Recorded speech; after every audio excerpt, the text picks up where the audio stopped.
November 26ನೇ ತಾರೀಕು ಅಂದರೆ ಈ ದಿವಸ ಈ ದೇಶಕ್ಕೆ ಸಂವಿಧಾನವನ್ನು ನಾವೆಲ್ಲರೂ ಕೂಡ ಹೆಮ್ಮೆ ಮತ್ತು ಸಂತೋಷವನ್ನು ಕೊಡ್ತಕ್ಕಂಥ ದಿವಸ. 1949ರಲ್ಲಿ ಈ ದೇಶದ ಸಂವಿಧಾನವನ್ನು ತಯಾರು ಮಾಡಿ 1950ನೇ ಇಸ್ವಿನಲ್ಲಿ ದೇಶಕ್ಕೆ ಅರ್ಪಣೆ ಮಾಡಿ ಸುಮಾರು 75 ವರ್ಷಗಳನ್ನು ಕಳೆದಿದ್ದೇವೆ.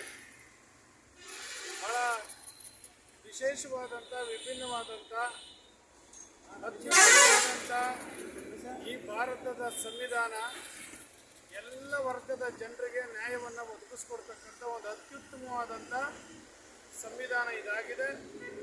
ಅದಕ್ಕಾಗಿ ಇವತ್ತು ಗೌರವಪೂರ್ವಕವಾಗಿ ಈ ದೇಶದ ಸನ್ಮಾನ್ಯ ಪ್ರಧಾನಮಂತ್ರಿಗಳಾದ ನರೇಂದ್ರ ಮೋದಿಜಿಯವರು ನವೆಂಬರ್ 26ನೇ ತಾರೀಕನ್ನು ಸಂವಿಧಾನದ ದಿವಸ ಅಂತೇಳಿ ಇವತ್ತು ಘೋಷಣೆ ಮಾಡಿರ್ತಕ್ಕಂಥ ಸಂದರ್ಭದಲ್ಲಿ ಇವತ್ತೇನು ಈ ದೇಶದಲ್ಲಿ ಒಂದು ಉತ್ತಮವಾದಂಥ ಒಂದು ಬಡವರ ಪರವಾದಂಥ ಮತ್ತು ಉತ್ತಮವಾದಂಥ ಕಾನೂನನ್ನು ರಚನೆ ಮಾಡಿ ಇವತ್ತು ಸಂವಿಧಾನವನ್ನು ಇವತ್ತು ಅರ್ಪಣೆ ಮಾಡಿದ್ದಾರೆ.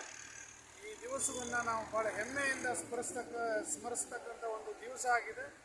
ಹಾಗಾಗಿ ಇವತ್ತು ಈ ಸಂವಿಧಾನ ಇನ್ನೂ 100 ವರ್ಷಗಳ ಕಾಲ ಹೀಗೆ ಇರಬೇಕು ಅಂತಕ್ಕಂಥದ್ದು ನಮ್ಮೆಲ್ಲ ಆಶಯ ಆಗಿದೆ.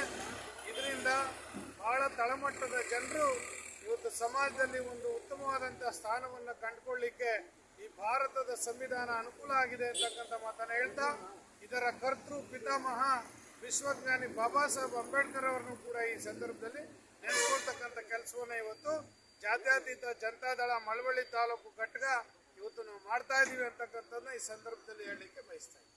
ಸಂವಿಧಾನ ಶಿಲ್ಪಿ ಡಾಕ್ಟರ್ B.R. ಅಂಬೇಡ್ಕರ್ಗೆ ಬಾಬಾ ಸಾಹೇಬ್ ಅಂಬೇಡ್ಕರ್ಗೆ, ಬಾಬಾ ಸಾಹೇಬ್ ಅಂಬೇಡ್ಕರ್ಗೆ.